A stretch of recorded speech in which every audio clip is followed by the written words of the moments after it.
Guys, it's CZ here. Before we get to the update, which is mostly about cider, I'm just going to throw together a quick summer brew, summer style light brew, but all malt, and I'll show you guys how quickly you can throw this baby together. Alright, here we go.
Go.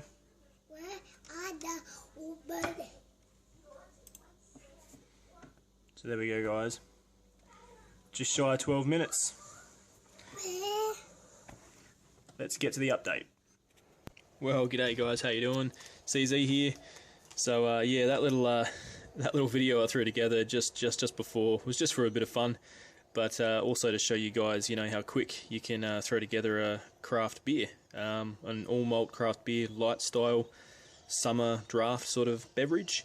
And there were no steeping grains. Obviously, if you were putting steeping grains in there, you'd probably add either a cold steep overnight or a 30-minute steep in some water you've boiled and let sit for a bit.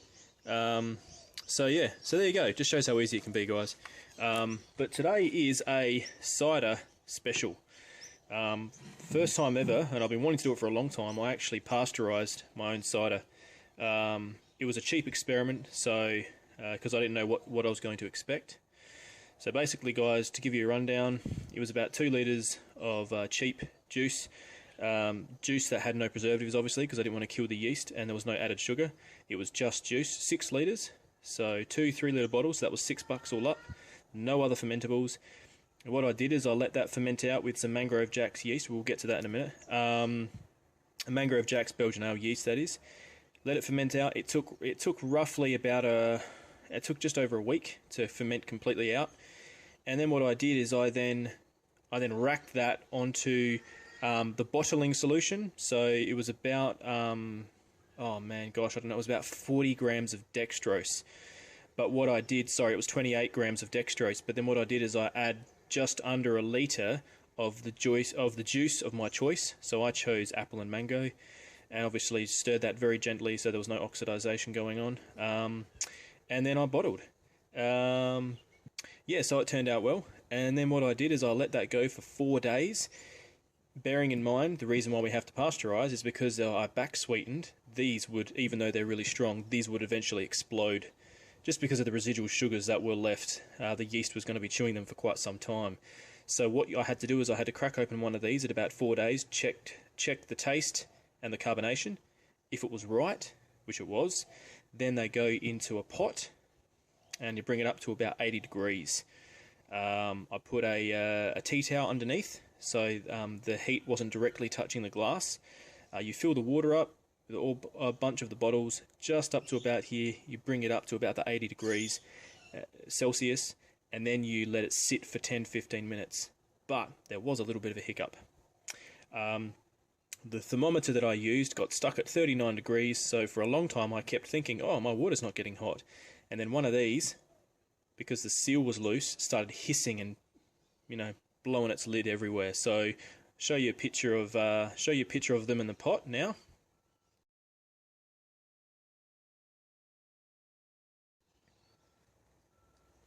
And I'll show you just a little quick picture of the seal that busted. Now, the reason why the seal busted, it was actually because the seal was crap. It was a really flimsy seal and I shouldn't have left it on there. All the other bottles were perfectly fine.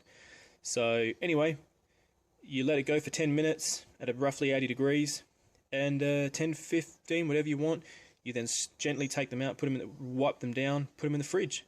Next day, you got cider, which has stopped fermentation exactly where you want to do it. Because the 80 degrees water at roughly 10 to 15 minutes will actually kill the yeast, so it ceases it exactly where you want it. So let's have a look, guys. There we go. That's all right.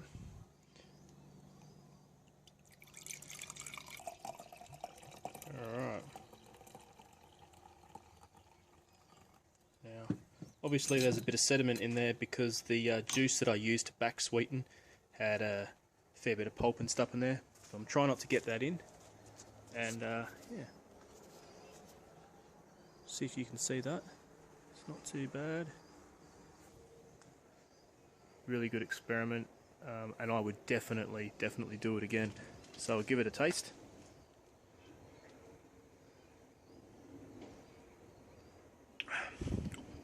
Really nice. It's actually not too sweet. Next time I do this, guys, I'll actually increase the volume to probably 9 litres, and I will actually back sweeten it with potentially a little bit more Dex, but also more juice. I would do 1.5 litres. Really, really nice. Very, very, very nice.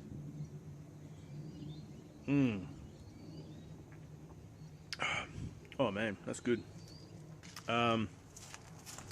So yeah, sorry about the background there, guys. I haven't mowed the lawn yet. It's been a little bit too wet down here in South Australia, and we all know what it's like to mow wet lawn.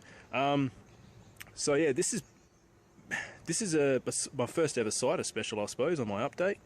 But what I also want to show you guys is what I call CZ's easy as 5-day cider. So I've done 2 ciders now,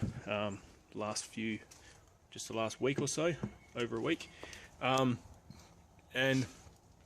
I'll run by it really, really quickly for you guys. I've done this once before, I just haven't shown it on the video.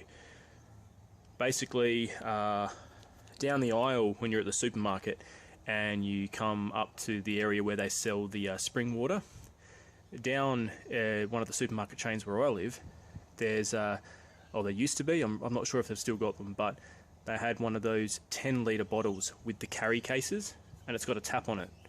And I've had a little bit of a light bulb moment, and I thought, hang on a second, if I use this as a fermenter, open up the tap, let the tap be the airlock, close the tap when I want to cease fermentation,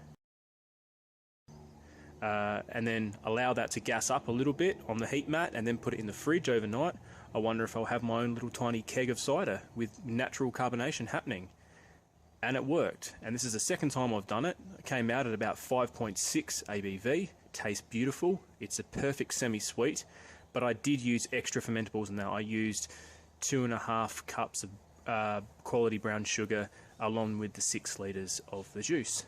And I did use mangrove jacks for that one as well, which worked out well. But in the future, I will not use mangrove jacks because it is such a beautiful, characteristic-driven yeast with lots of flavour and taste and like just the spiciness, the peppery undertones. You're best using a champagne yeast if you can, but get this, Cooper's yeast works amazing, just the normal standard Cooper's yeast that you get in the tins, the kits there. So I'm going to go to a video of me showing you my easy as 5-day cider.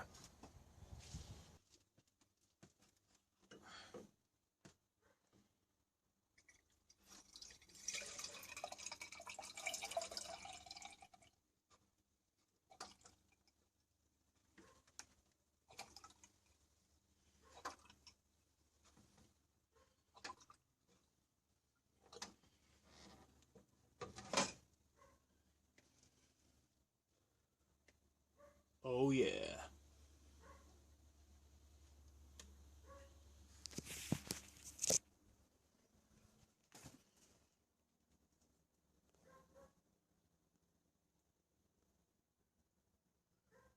There we go. Good stuff. So there you go, guys. Cheers. So, yeah. That's my little update about ciders. There is a... you saw that summer brew there that I did before this video. That was a bit of a take on different take on the Easy As the CZ's Easy As Crafty Ale. That one there had no steeping grains, obviously, but it is an all malt, and I used Citra and Cascade for the hop tea, and threw that in there. So that's going to be a really nice beer. We might even put that aside ready for summer. I really don't think the hops are going to completely dissipate, but they may just be there to be a nice little aroma flavour hop as the malt ages up a bit as well. So it'll be about a 5% beer.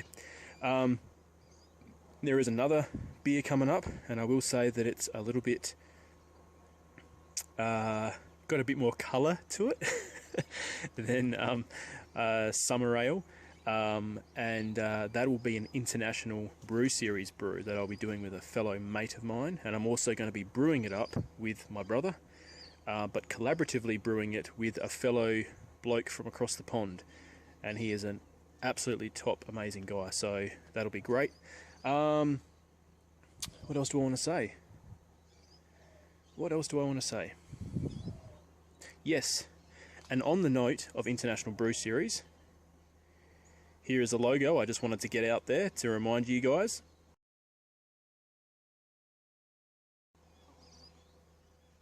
Now, if any of you guys don't know what the International Brew Series is, the International Brew Series is just a great way for fellow brewers to be able to get together with a friend who they normally would not be able to get together with. So, say someone from Canada, someone from Australia, or someone from America, someone from New Zealand. They're not going to get on a plane, fly to each other unless they're millionaires just to brew a batch of beer. But with the International Brew Series, you can come up with a recipe with you and your mate together, collaboratively, email each other, get on 17brewcrew.com or anything like that, and organise the recipe together. You can come up with a label, do whatever you want, and then you can share that with the community. I love this process. This is the pretty much the second pretty much the second International Brew Series that I would have done. The first one was with my mate Nexia over at greedydragonbrewing.com. Please check out the Mocha Latte Stout video on both of our channels. That was the first official International Brew Series brew done by both of us, and so this one will be just as fun. It'll be fantastic, and that'll be done with a different guy, and it'll just be great. But please, guys, get on board. International Brew Series is a fantastic way. It's just brewing with friends, and beer mail's expensive, and I know that. I've just recently sent a couple of beers to a mate. It was a very long time coming, and I feel a bit bad because I've had some people send me beers, and I really want to do the same to them, but it was, finances. You know what it's like, guys. This day and age, we're all on a budget, and finances were low, and I wasn't able to do it. And but this is another way that we can actually enjoy beers with each other. You brew it collectively, you enjoy it on Skype or whatever it is, and you share it on the community. It's great. And guys, don't let styles of beer dictate what you make either. Use them as a blueprint. Make whatever you like. Homebrewing is a craft, and craft is an individualized hobby. Styles are a great way to start, and if you like your styles, then stick with it. Don't change it if you don't want to. Whatever you want goes. But if you want to try something new and you're not sure how it's going to turn out, but you just want to be creative, then do it. If it works out, it works out. If it doesn't, it doesn't. And heck, you never know, you might even come up with a new style in the process. So, bless you guys. This is Cider Update CZ signing out. Enjoy yourselves. And blessings as always to you and your loved ones. And we'll see you at the 17brewcrew.com forum. Great community. Please check it out. 17. Hey guys, before I go, just want to take the opportunity to share something really special with you. You all know our good mate Vic over at the 17brewcrew.com forum, and he sent me some beers, which was great because every single one of those beers I got to share with the man who brewed them on Skype, and it was was a beautiful day of just sharing beers and having chat, and yeah, it was great. And there was the Smotty, there was a dark ale, which was absolutely sensational, and there was a Whiplash, and there was another one which I can't remember the name of, but they were all beautiful. And I just want to share those pics with you now, and hope you enjoy them. And bless you, Vic. Those beers were sen-bloody-sational. Hey guys, and before I forget, but I really have to take the time to thank Taz Spark from the Brew Crew as well, who sent me an amazing little hybrid beer that he made, which was a combination of a real ale and the Whiplash from JMCM LXX from the crew as well, and he called it the Whipped Real Good Ale.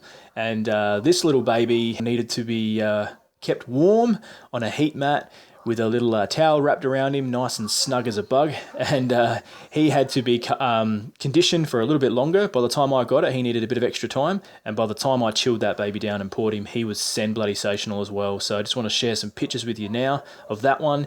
And thank you, Taz Spark, for sending me that amazing brew. And again, 17.